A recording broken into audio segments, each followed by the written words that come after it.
Narito ang mga artistang gumanap bilang Darna sa kasaysayan ng showbiz sa Pilipinas mula 1951 hanggang sa kasalukuyan. Panoorin ang video hanggang sa huli at mag-iwan ng comment kung sino para sa iyo ang pinaka-iconic na gumanap bilang Darna.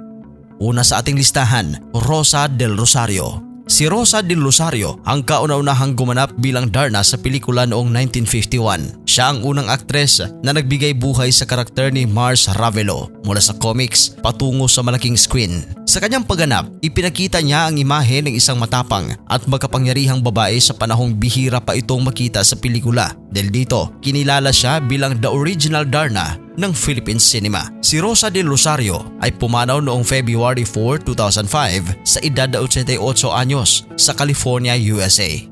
Vilma Santos. Si Vilma Santos ang pinakaminahal at pinakasumikat na Darna sa kasaysayan ng pelikulang Pilipino. Ginampanan niya ang papel sa 4 na pelikula mula 1973 hanggang 1980 kabilang ang Lipad Darna Lipad at Darna vs. The Planet. Sa kanyang husay sa pag-arte at ganda ng tindig, naging bahagi siya ng kabataan ng maraming Pilipino at naging iconic ang kanyang bersyon ng Darna. Hanggang ngayon, siya pa rin ang pamantayan ng maraming fans pagdating sa papel na ito. Number 3, Lorna Tolentino. Noong 1977, si Lorna Tolentino naman ang nagsuot ng pulang costume ni Darna sa pelikulang Darna. Bagamat isang beses lang niya ginampanan ang papel, hindi matatawaran ang kanyang performance bilang isang seryosong aktres na pumasok sa isang fantasy action role. Ipinakita niya na kahit dramatic actress ay kayang mag-portray ng isang superhero. Rio Locsin. Sa parehong panahon noong 1977, isa pang Darna ang pinakilala. Ito ay si Rio Locsin. Sa pelikulang Bira, Darna Bira, ginampanan niya ang mas modern at mas kabataang bersyon ni Darna. Iba ang atake niya, mas fresh, mas fierce at may sariling charm. Kahit hindi ito kasing tagumpay ng iba, napanatili niyang buhay ang legacy ng Darna sa mga panibagong manunood.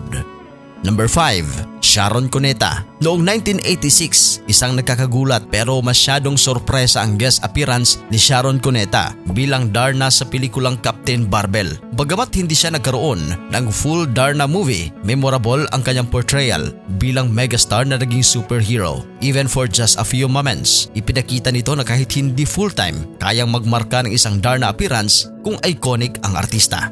Number 6, Nanette Medvedev. Pagsapit ng 1991, si Nanette Medvedev ang naging bagong Darna sa pelikulang Darna, mistisa at may matangkad na tindig. Binigyan niya ng bagong itsura at aura si Darna. Ang kanyang bersyon ay mas makabago, mas fashion forward at visually striking. At para sa mga batang 90s, si Nanette ang kanilang Darna.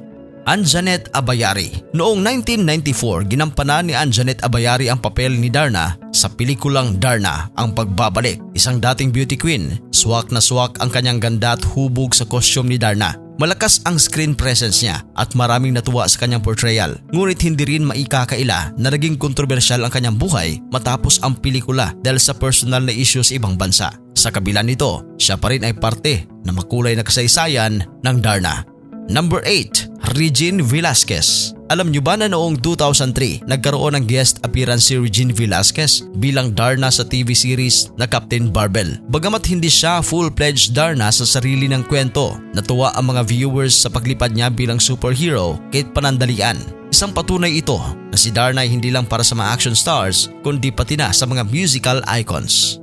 Number 9, Angel Locsin.